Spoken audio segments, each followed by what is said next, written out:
The making of a scientist എന്ന് പറയുന്നത് Richard എബ്രൈറ്റിനെ കുറിച്ച് റോബർട്ട് ഡബ്ല്യു പീറ്റേഴ്സൺ എഴുതിയ ഒരു ബയോഗ്രഫിയാണ്. അപ്പോൾ ഇതിലേക്ക് നമുക്ക് നോക്കുന്നതിന് മുമ്പ് ഈ ചാനൽ ആരെങ്കിലും സബ്സ്ക്രൈബ് ചെയ്യാനുണ്ടെങ്കിൽ ദയവായി സബ്സ്ക്രൈബ് ചെയ്ത് സപ്പോർട്ട് ചെയ്യുക. റിച്ചാർഡ് എബ്രൈറ്റ് എന്ന് പറയുന്നത് ഒരു സയൻറ്റിസ്റ്റാണ്, ഒരു ഫേമസ് സയൻറ്റിസ്റ്റാണ്. അപ്പോൾ അദ്ദേഹത്തിൻ്റെ കുട്ടിക്കാലം മുതൽ ഈ സയൻസിനോടുള്ള പാഷൻ എങ്ങനെയാണ് അദ്ദേഹത്തെ കൊണ്ടെത്തിച്ചത് എന്നാണ് നമ്മൾ ഈ ചാപ്റ്ററിൽ നോക്കാൻ പോകുന്നത്. നമുക്ക് സ്റ്റോറിയിലേക്ക് കടക്കാം. At the age of 22, a former Scout of the Year excited the scientific world with a new theory on how cells work. Richard H. Ebright and his college roommate explained the theory in an article in the Proceedings of the National Academy of Science.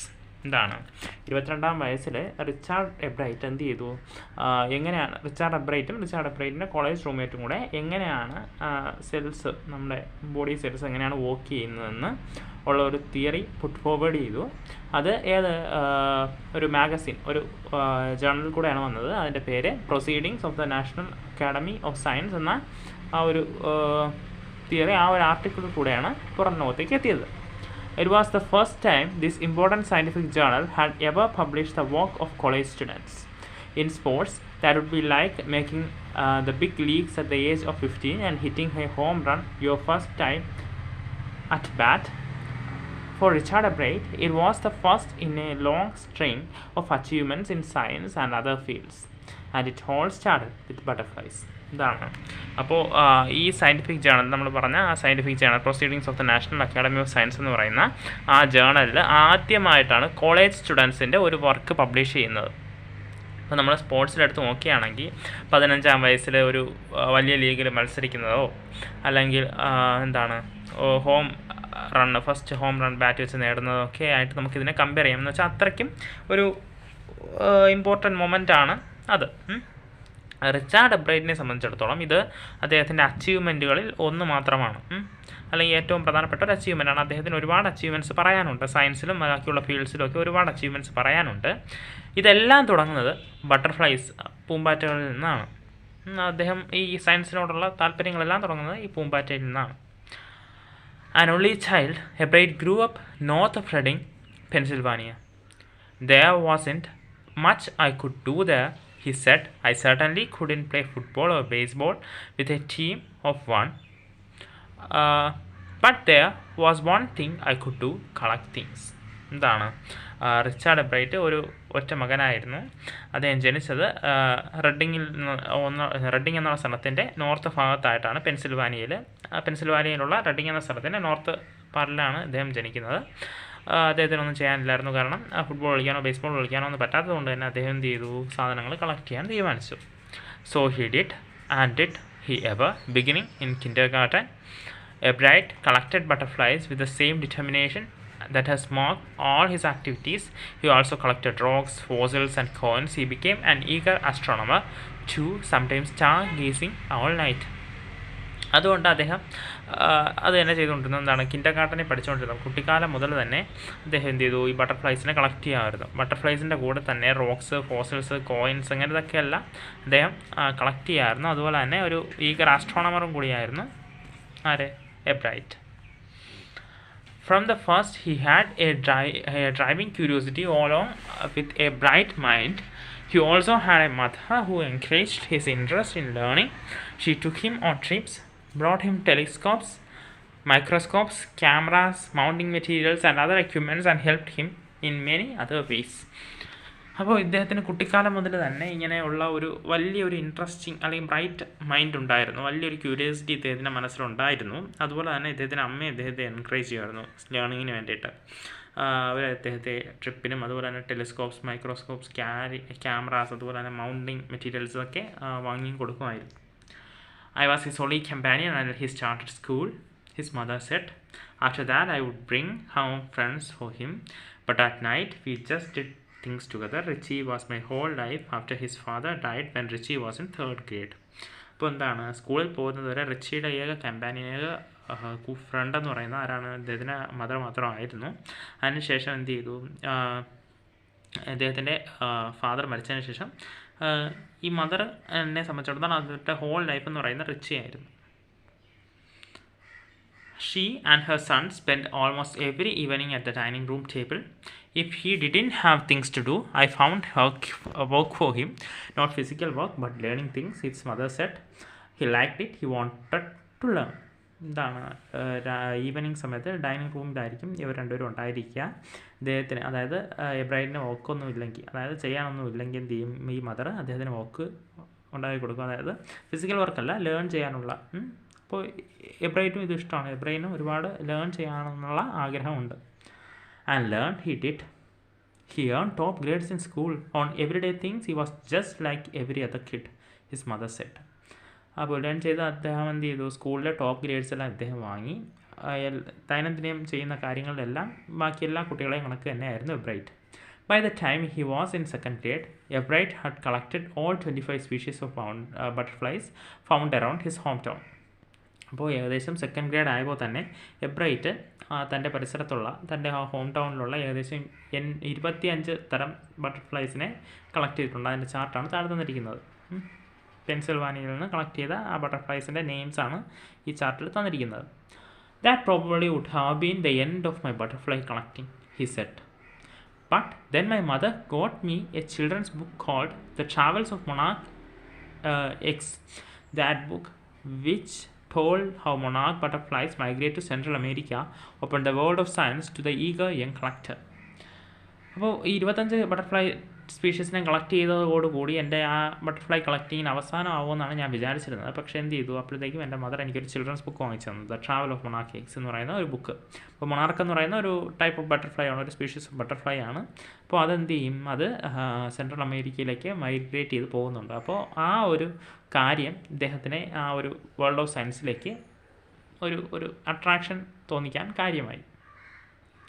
At the end of the book, the readers were invited to help study butterfly migrations. They were asked to tag butterflies for research by Dr. Frederik A. Urquhart of the University of Toronto, Canada. Ebright's mother wrote to Dr. Urquhart, and soon Ebright was attaching light adhesive tags to the wings of monarchs. Anyone who found a tagged butterfly was asked to send the tag to Dr. Urquhart. അപ്പോൾ എന്താണ് ആ ബുക്കിൻ്റെ അവസാനം റീഡേഴ്സിനെ അടുത്ത് help ചോദിച്ചിട്ടുണ്ടായിരുന്നു, ഈ butterfly മൈഗ്രേഷൻ്റെ സ്റ്റഡിക്ക് വേണ്ടിയുള്ള help ചോദിച്ചിട്ടുണ്ടായിരുന്നു. അപ്പോൾ ഈ ടാഗ്ഡ് ബട്ടർഫ്ലൈസിൻ്റെ റിസർച്ചിന് വേണ്ടിയിട്ട് ഡോക്ടർ ഫ്രെഡറിക് എ ഉർക്വാർട്ട് എന്ന് പറയുന്ന യൂണിവേഴ്സിറ്റി ഓഫ് ടൊറൻറ്റോയിലെ ഒരു പ്രൊഫസറാണ് ഈ ഹെൽപ്പ് ചോദിച്ചിട്ടുണ്ടായിരുന്നത്. അപ്പോൾ ഉടനെ തന്നെ എബ്രൈറ്റിൻ്റെ മദർ അദ്ദേഹത്തിന് ലെറ്റർ അയച്ചു. അപ്പോൾ അദ്ദേഹം എന്ത് ചെയ്തു, അഡ്ഹസീവ് ടാഗ്സ് ഒക്കെ കിട്ടി. അത് വെച്ച് ഈ ടാഗ്ഡ് ബട്ടർഫ്ലൈസ് ഉണ്ടെങ്കിൽ ഉർക്വാർട്ടിന് സെൻഡ് ചെയ്യണമെന്നുള്ളതാണ് കാര്യം, കാരണം അദ്ദേഹത്തിൻ്റെ റിസർച്ചിന് വേണ്ടിയിട്ട്. Butterfly collecting season around the reading last 6 weeks in late summer. If you are going to chase them one by one, you won't catch very many. So the next step for Ebright was to raise a flock of butterflies. He would catch a female monarch, take her eggs and raise them in his basement through their life cycle, from egg to caterpillar to pupa to adult butterfly. Then he would tag the butterflies, wing and let them go. For several years, his basement was home to thousands of monarchs in different stages of development. എന്ത് ചെയ്തു, അദ്ദേഹം ഒരു കാര്യം കൂടെ തീരുമാനിച്ചു. അതൊരു late summer ആയതുകൊണ്ടാണ്, അതായത് 6 week കൂടെ ഉള്ളായിരുന്നു.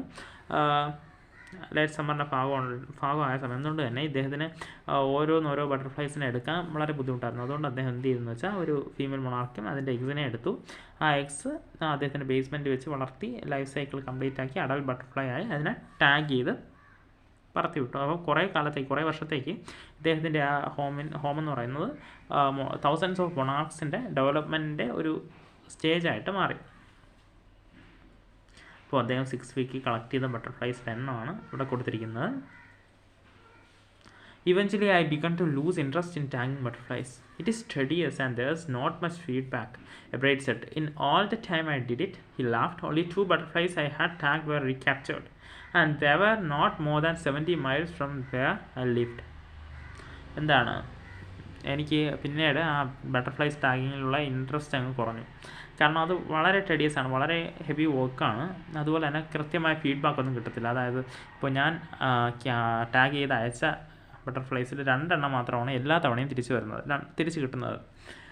അതും കിട്ടുന്നതും ജസ്റ്റ് എൻ്റെ വീട്ടിൽ നിന്ന് ഒരു 75 മൈൽ അപ്പുറത്തു നിന്നാണ് കിട്ടുന്നത്, അല്ലാതെ ഇദ്ദേഹം പറഞ്ഞ കണക്ക് സെൻട്രൽ അമേരിക്കയിലൊന്നും കിട്ടുന്നില്ല.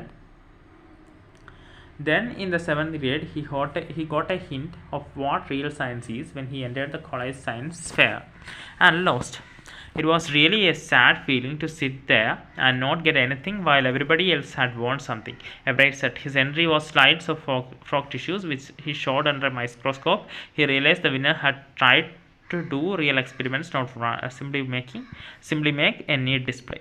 അപ്പോൾ അദ്ദേഹം 7ാം ക്ലാസ്സിൽ പഠിക്കുമ്പോൾ 7th ഗ്രേഡ് പഠിക്കുമ്പോൾ എന്ത് ചെയ്തു, അദ്ദേഹം ഒരു കൗണ്ടി സയൻസ് ഫെയർ വെച്ചാൽ ആ പ്രദേശത്തെ ഒരു സയൻസ് ഫെയർ പങ്കെടുക്കുകയാണ്. എന്നിട്ട് അദ്ദേഹം അവിടെ തോറ്റുപോയി. കാരണം അദ്ദേഹം അന്ന് അവിടെ ഡിസ്പ്ലേ ചെയ്തത് ഫ്രോഗ് ടിഷ്യൂസ് ആയിരുന്നു. അപ്പോൾ അവിടെ അദ്ദേഹത്തിന് വളരെ ദുഃഖം നോക്കി. കാരണം എന്ന് വെച്ചാൽ ഇദ്ദേഹം മാത്രം നോക്കുന്നു, ബാക്കി എല്ലാവരും ജയിക്കുന്നു, എന്തെങ്കിലുമൊക്കെ പ്രൈസ് കിട്ടുന്നതൊക്കെ തോന്നിയപ്പോൾ അദ്ദേഹത്തിന് വളരെ ദുഃഖം തോന്നി. പിന്നീട് അദ്ദേഹത്തിന് മനസ്സിലായി അവിടെ ജയിച്ച എല്ലാവർക്കും ചെയ്തത് എന്താണ്, റിയൽ എക്സ്പെരിമെൻറ്റ് ചെയ്യാൻ അവർ ശ്രമിച്ചു, അല്ലാതെ ചുമ്മാ ഒരു ഡിസ്പ്ലേ കാണിക്കാനല്ല. ഫ്രോഗ് ടിഷ്യൂസ് ഡിസ്പ്ലേ ചെയ്യാൻ മാത്രമാണ് അദ്ദേഹം ചെയ്തത്. Already the competitive spirit that drives Richard Ebright was appearing. I know that for the next year's fair I would have to do a real experiment, he said. The subject I know most about was the insect work I have been doing in the past several years. അപ്പോൾ ഇദ്ദേഹത്തിൻ്റെ ആ ഒരു competitive spirits, അതായത് വിജയിക്കണമെന്നുള്ള ഒരു ആഗ്രഹം, കാരണം അദ്ദേഹം പറയുകയാണ് അടുത്ത വർഷത്തെ ഫെയറിൽ ഞാൻ എന്ത് ചെയ്യും, ഒരു റിയൽ എക്സ്പെരിമെൻ്റ് തന്നെ ചെയ്യും. എനിക്ക് ആകെ പ്രധാനമായിട്ടും അറിയാവുന്ന കാര്യം എന്താണ്, ഈ ഇൻസെക്റ്റിൻ്റെ വർക്കാണ്. ഞാൻ കുറേ നാളുകളായിട്ട്, കുറേ വർഷങ്ങളായിട്ട് അതല്ലേ ചെയ്യുന്നത്. So he wrote to doctor Urquhart for ideas, and back came a stack of suggestions for experiments. Those kept Ebright busy all through high school and led to prize projects in county and international science fair. അപ്പോൾ അദ്ദേഹം ഉടനെ തന്നെ doctor ഉൾഖ്വാട്ടിനൊരു കത്തയക്കുന്നു. അദ്ദേഹം science ideas ചോദിച്ചാണ് കത്തയക്കുന്നത്. അദ്ദേഹം ഒരുപാട് suggestions ഇങ്ങോട്ട് അയച്ചു കൊടുക്കുന്നു. അത് വെച്ച് അദ്ദേഹം വർക്ക് ചെയ്യുകയാണ്. കൗണ്ടി ആൻഡ് ഇൻ്റർനാഷണൽ സയൻസ് ഫെയർസിനൊക്കെ വേണ്ടിയിട്ട് അദ്ദേഹം വർക്ക് ചെയ്യുകയാണ്. For his 8th grade project, Ebright tried to find the cause of viral disease that kills nearly all monarch caterpillars every few years. Ebright thought the disease might be carried by a beetle. He tried raising caterpillars in the presence of beetles.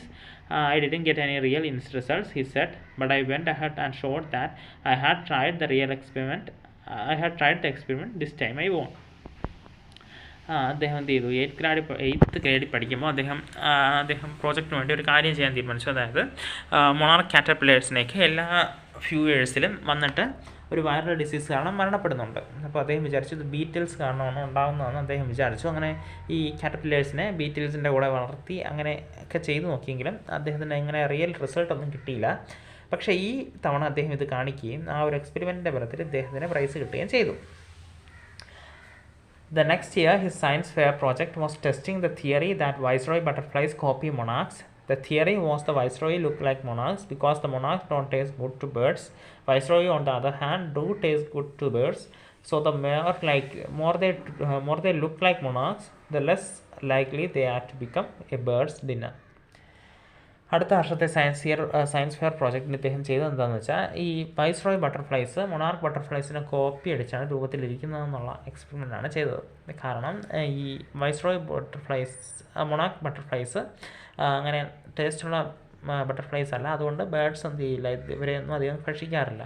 പക്ഷേ viceroy ബട്ടർഫ്ലൈസിന് നല്ല taste ആയതുകൊണ്ട് തന്നെ birds നല്ല രീതിയിൽ ഭക്ഷിക്കാൻ chance ഉള്ളതുകൊണ്ട് മൊണാർക്കാണെന്ന് പറഞ്ഞ് തെറ്റിദ്ധരിക്കപ്പെട്ട് രക്ഷപ്പെടാൻ വേണ്ടിയിട്ടാണ് വൈസ്രോയ് ബട്ടർഫ്ലൈസ് മൊണാർക്സിനെ കോപ്പി അടിക്കുന്നതെന്നാണ് ഇദ്ദേഹത്തിൻ്റെ theory. Ebright's project was to see whether in fact birds could eat monarchs. He found that starling would not eat ordinary bird food. It would eat all the monarchs it could get. Ebright said later results by other people showed that viceroys probably do copy the monarchs. This project was placed first in the zoology division and third overall in the county science fair. അപ്പോൾ ഈ project, ഈ ഒരു experiment കാരണം അദ്ദേഹത്തിന് zoology ഡിവിഷനിലെ first പ്രൈസും അതുപോലെ തന്നെ കൗണ്ടി സയൻസ് ഫെയറിൻ്റെ ഓവറോൾ റിസൾട്ടിൽ തേർഡ് പ്രൈസും കിട്ടി. In his second year in high school, Richard Ebright began the research that led to his discovery of an unknown insect hormone. Indirectly, it also led to the new theory on the life of cells. Second year of ഹൈസ്കൂളിൽ അദ്ദേഹം എന്ത് ചെയ്തു, ഒരു unknown insect ഹോർമോണിനെ കുറിച്ചുള്ള ഡിസ്കവറിയാണ് അദ്ദേഹം നടത്തിയത്. അതുവഴി life of സെൽസിനെ കുറിച്ചൊരു തിയറി ഇദ്ദേഹം എസ്റ്റാബ്ലിഷ് ചെയ്യാൻ ശ്രമിച്ചു. The question he tried to answer was simple. What is the purpose of 12 tiny gold spots on monarch pupa? അപ്പോൾ മൊണാർക്ക് പൂപ്പയുടെ പുറത്തുള്ള ദേഹത്തുള്ള ഈ 12 ടൈനി ഗോൾഡ് സ്പോട്ട്സ് എന്താണ് എന്നുള്ളതാണ് ആ ഒരു ചോദ്യത്തിന് ഉത്തരം ആണ് അദ്ദേഹം അന്വേഷിക്കുന്നത്. Everyone assumed the spots were just ornamental, Ebright said, but Dr. Woodcourt didn't believe it. എല്ലാവരും വിചാരിച്ചത് എന്താണ്, അതൊരു ഓർണമെൻ്റലാണ്, ഒരു അലങ്കാരമായിട്ടിരിക്കുന്ന 12 ടൈനി ഗോൾഡ് സ്പോട്ട്സ് ആണെന്നാണ്. പക്ഷേ ഡോക്ടർ വുഡ്കാർട്ട് മാത്രം അത് വിശ്വസിച്ചിരുന്നില്ല. To find the answer, Ebright, another excellent science student, first had to build a device that showed that all the spires were producing a hormone necessary for the butterfly's full development. അപ്പോൾ അതിൻ്റെ ഉത്തരം കണ്ടെത്താനായിട്ട് എബ്രൈറ്റും അതുപോലെ തന്നെ വേറൊരു excellent ആയ science സ്റ്റുഡൻറ്റിലൂടെ ചേർത്ത് എന്ത് ചെയ്യണം, ഒരു ഡിവൈസ് കണ്ടെത്തണം. അത് വെച്ച് എന്ത് ചെയ്യണം, ഒരു സ്പോർട്സിൽ നിന്നൊക്കെ ഹോർമോൺ പ്രൊഡ്യൂസ് ചെയ്യുന്നുണ്ട്, അത് ബട്ടർഫ്ലൈയുടെ ഫുൾ ഡെവലപ്മെൻറ്റിന് എസെൻഷ്യൽ ആണെന്നുള്ള കാര്യമാണ് കണ്ടെത്തേണ്ടത്. The project won Ebright first place in the country fair and entry into International Science and Engineering Fair. There he won third place for zoology. He also got a chance to work during the summer at the entomology laboratory of the Walter Reed Army Institute of Research. അപ്പോൾ ആ റിസർച്ചിന് ആ പ്രൊജക്റ്റിന് അദ്ദേഹത്തിന് എന്ത് കിട്ടി, county ഫെയറിലെ first പ്രൈസും അതുപോലെ തന്നെ international science and engineering ഫെയറിലേക്കുള്ള എൻട്രിയും കിട്ടി. അവിടെ വെച്ച് അദ്ദേഹത്തിന് അതിന് തേർഡ് പ്രൈസ് സുവോളജിക്ക് കിട്ടുന്നുണ്ട്. പിന്നെ Walter Reed Army Institute of റിസർച്ചിൽ കുറച്ച് സമ്മറിൽ പ്രവർത്തിക്കാൻ, എൻറ്റമോളജി ലബോറട്ടറിയിൽ സമ്മറിൽ പ്രവർത്തിക്കാനുള്ള ഒരു അനുവാദവും കിട്ടി. As a high school junior, Richard Ebright continued his advanced experiment on the monarch pupa. That year, his project won first place at the International Science Fair and gave him another chance to work in the Army laboratory during the summer. അപ്പോൾ high school junior ആയിരിക്കുമ്പോൾ സമയത്ത് Richard എബ്രൈറ്റിനെ monarch പൂപ്പയിലുള്ള advanced experience നടത്തുകയും ആ വർഷത്തെ international science ഫെയറിൽ first prize കിട്ടി. അത് എന്ത് ചെയ്യുകയും ചെയ്തു, ആർമി ലബോറട്ടറിയിൽ ഒരു സമ്മറിലൂടെ വർക്ക് ചെയ്യാനുള്ള അനുവാദവും കിട്ടി. In his senior year, he went a step further. He grew cells from a monarch wing in a culture and showed that the cells would divide and develop into normal butterfly wing scales only if they were fed the hormone from the gold spots. That project won first place at zoology at the international fair. He spent the summer after graduation doing further work at the Army laboratory and at the laboratory of US Department of Agriculture. അപ്പോൾ senior ഇയറിൽ അദ്ദേഹം എന്ത് ചെയ്തു, monarch വിങ്ങിൽ നിന്ന് cells ഇങ്ങനെ grow ചെയ്യുന്നുണ്ടായിരുന്നു, ഒരു കൾച്ചറിൽ വെച്ച് ഗ്രോ ചെയ്തു. അതുപോലെ തന്നെ അത് ഗ്രോ ചെയ്യണമെങ്കിൽ ആ ഗോൾഡൻ സ്പോട്സിൽ നിന്നുള്ള ഹോർമോൺ വേണമെന്ന് അദ്ദേഹം തെളിയിച്ചു. അങ്ങനെ ഇൻ്റർനാഷണൽ ഫെയറിൽ സുവോളജിയിൽ ഫസ്റ്റ് പ്രൈസ് കിട്ടുകയും സമ്മർ ക്യാമ്പ് ആർമി ലബോറട്ടറിയിലും അതുപോലെ തന്നെ US ഡിപ്പാർട്ട്മെൻറ്റ് ഓഫ് അഗ്രികൾച്ചറിലും പ്രവർത്തിക്കാനും അദ്ദേഹത്തിന് അനുവാദം കിട്ടി. The following summer, after his freshman year at Harvard University, Ebright went back to the laboratory of the Department of Agriculture where he did more work on the hormone of the gold spots. Using the laboratory's sophisticated instrument, he was able to identify the hormone's chemical structure. അപ്പോൾ എന്താണ്, അടുത്ത സമ്മറിൽ അദ്ദേഹം Harvard യൂണിവേഴ്സിറ്റിയിൽ നിന്നും department of agriculture US department of അഗ്രികൾച്ചറിൽ പോയി ആ gold സ്പോട്സിൻ്റെ ഹോർമോണിനെ കുറിച്ച് കൂടുതൽ പഠനം നടത്തുകയും അതിൻ്റെ കെമിക്കൽ സ്ട്രക്ചർ പുറത്തു കൊണ്ടുവരികയും ചെയ്തു. A year and a half later, during his junior year, Ebright got the idea for his new theory about cell life. It came while he was looking at X-ray photos of the chemical structure of a hormone.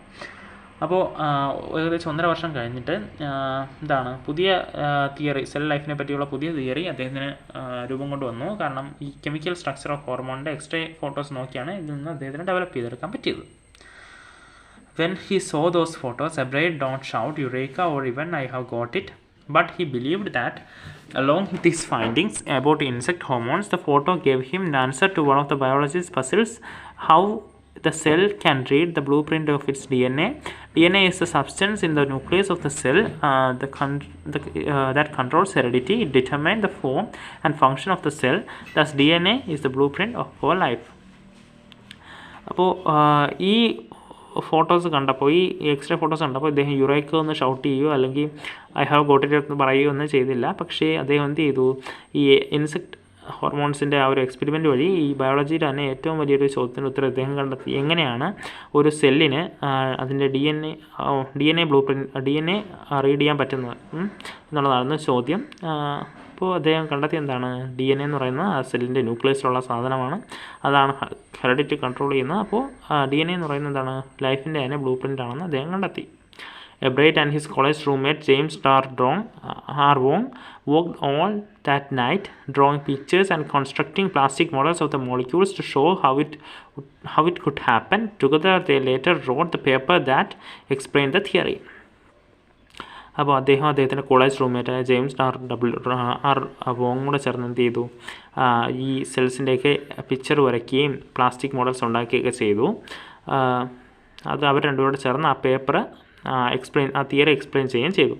Surprising no one who know him, Richard Ebright graduated from Harvard with highest honours, second in his class of 1510. Ebright went on to become a graduate student researcher at Harvard Medical School. There he began doing experiments to test his theory. അങ്ങനെ ഇരിക്കെ എബ്രൈറ്റ് ഗ്രാജുവേറ്റഡായി.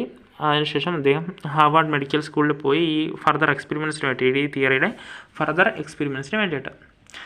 If the theory proves correct, it will be a big step towards understanding the process of life. It might also lead to new ideas for preventing some types of cancer and other diseases. All of this is possible because Ebright's scientific curiosity, his high school research into the purpose of the sports on a monarch pupa eventually led him to his theory about cell life. അപ്പോൾ എന്താണ് ഈ theory കറക്റ്റാണെന്ന് prove ചെയ്യപ്പെട്ടാൽ അത് ചിലപ്പോൾ process of ലൈഫിനെ കുറിച്ച് തന്നെ ഒരു വലിയ സ്റ്റെപ്പ്, അതിനെ അണ്ടർസ്റ്റാൻഡിങ്ങിനെ കുറിച്ച് തന്നെയുള്ള ഒരു വലിയ സ്റ്റെപ്പായിട്ട് മാറും. അതുപോലെ തന്നെ ഒരുപാട് ഡിസീസിനുള്ള ഒരു റെമഡി ആയിട്ട് പ്രിവെൻറ്റ് ചെയ്യാനുള്ള ഒരു ഐഡിയാസ് ഇതിൽ നിന്നും ക്രിയേറ്റ് ചെയ്യപ്പെടാൻ സാധ്യതയുണ്ട്. ഇതൊക്കെ ഉണ്ടാകാൻ കാരണം എബ്രൈറ്റിൻ്റെ സയൻറ്റിഫിക് ക്യൂരിയോസിറ്റി മാത്രമാണ്. മൊണാർക്ക് പൂപ്പെ നടത്തിയ ആ ഒരു സ്പോർട്സിലുള്ള നടത്തിയ എക്സ്പെരിമെൻ്റ് വഴി ഇന്ന് അദ്ദേഹത്തിൻ്റെ സെൽ ലൈഫ് തിയറി തന്നെ എസ്റ്റാബ്ലിഷ് ചെയ്യുകയാണ് ചെയ്തത്. Richard Ebright has been interested in science. Richard Ebright has been interested in science since he first began collecting butterflies, but not so deeply that he hasn't time for other interests. Ebright also became a champion debater and public speaker, at the good canoeist and all-around outdoor person. He is also an expert photographer, particularly of nature and scientific exhibits. അതായത് Richard എബ്രൈറ്റ് എന്താണ് സയൻസിന് മാത്രമല്ല interest കാണിച്ചിരുന്നത്, അതായത് collecting ബട്ടർഫ്ലൈസിന് മാത്രമല്ല interest കാണിച്ചിരുന്നത്. അദ്ദേഹം ഒരു champion ഡിബേറ്ററും public സ്പീക്കറും ഒക്കെ ആയിരുന്നു. അതിനുശേഷം തന്നെ ഒരു എക്സ്പേർട്ട് ഫോട്ടോഗ്രാഫറുമായിരുന്നു നേച്ചറിൻ്റെയും സയൻറ്റിഫിക് എക്സിബിറ്റ്സിൻ്റെയൊക്കെ. In high school Richard Ebright was a straight A student because learning was easy. He turn a lot of energy towards the debating and model United Nations club. He also found someone to admire, Richard Weher, his social studies teacher and advisor to both clubs. Mr. Weher was the perfect person for me then. He opened my mind the new ideas, Ebright said. Richard would always give the extra effort, Mr. Weher said. What pleased me was, here was this person who put in 3 or 4 hours at night doing debate research besides doing all his research with butterflies and with other interests. എന്താണ് high school കാലഘട്ടത്തിൽ തന്നെ Richard ഒരു straight A student ആയിരുന്നു. Because അദ്ദേഹത്തിൻ്റെ learning ആ സമയത്തൊക്കെ വളരെ easy ആയിരുന്നു. പിന്നെ അദ്ദേഹം ബാക്കി ഒരുപാട് energy debating and model United Nations ക്ലബ്ബിലൊക്കെ പ്രൊവൈഡ് ചെയ്തിരുന്നു. അദ്ദേഹം ഒരുപാട് അവിടെ വർക്ക് ചെയ്തിരുന്നു. അതിന് അദ്ദേഹത്തിനൊരു മോഡലായിട്ട് പ്രവർത്തിച്ചത് എന്താണെന്ന് വെച്ചാൽ റിച്ചാർഡ് എ വെഹർ ആയിരുന്നു, അദ്ദേഹത്തിൻ്റെ ടീച്ചറായിരുന്നു. അദ്ദേഹത്തിന് പുതിയ ന്യൂ ഐഡിയാസൊക്കെ പകർന്നു കൊടുത്തു. വെഹർ പറയുന്നത് എന്താണെന്ന് വെച്ചാൽ Richard would always give an extra effort. Richard എന്ത് ചെയ്യും, ഡിബേറ്റിന് വേണ്ടിയൊക്കെ എക്സ്ട്രാ എഫേർട്ട് ഇട്ട് അതൊക്കെ റിസർച്ച് ചെയ്ത് വേണം വരാറ്. Richard was competitive, Mr. Weher continued, but not in a bad sense. He explained Richard wasn't interested in winning for winning's sake or winning to get a fair prize. Rather, he was winning because he wanted to do the best job he could. For the right reasons, he wanted to be the best. ഇപ്പോൾ Richard വളരെ competitive ആയിരുന്നു, mister വീഹർ പറയുന്നതാണ്. പക്ഷേ ഒരു bad സെൻസിലല്ല. അതായത് അദ്ദേഹം വിൻ ചെയ്യുന്നത് വിന്നിങ് ഫോർ വിന്നിങ് സേക്ക് അല്ല, വിന്നിങ് ടു ഗെറ്റ് എ പ്രൈസും അല്ല, പ്രൈസ് കിട്ടാനും അല്ല വിൻ ചെയ്യുന്നത്. പകരം എന്താണ്, winning to be the best, ഏറ്റവും മികച്ചതാകാൻ വേണ്ടിയാണ് വിൻ ചെയ്യുന്നത്. And that is one of the ingredients in the making of a scientist. Start with a first rate mind and add curiosity and mix in the will to win for the right reasons. Ebright was has these qualities from the time the book The Travels of Monarchs opened the world of science to him. Richard Bright has never lost his scientific curiosity. അപ്പോൾ ഇതാണ് ഒരു സയൻറ്റിസ്റ്റിൻ്റെ making of സയൻറ്റിസ്റ്റിന് വളരെ പ്രധാനപ്പെട്ട കാര്യം എന്നാണ് അദ്ദേഹം പറയുന്നത്. ഒരു ക്യൂരിയോസിറ്റിയാണ് വേണ്ടത്. എബ്രൈറ്റിന് ആ ക്വാളിറ്റി എല്ലാം ഉണ്ടായിരുന്നു. അദ്ദേഹം സയൻസിൻ്റെയോടുള്ള ക്യൂരിയോസിറ്റി അദ്ദേഹത്തിന് ഒരിക്കലും ലോസ്റ്റ് ആയിട്ടില്ല. ഇതാണ് എബ്രൈറ്റിൻ്റെ നേട്ടങ്ങൾക്കെല്ലാം പിന്നിലെന്നാണ് പറയുന്നത്. അപ്പോൾ ഇതാണ് നമ്മുടെ ചാപ്റ്റർ. Thank you.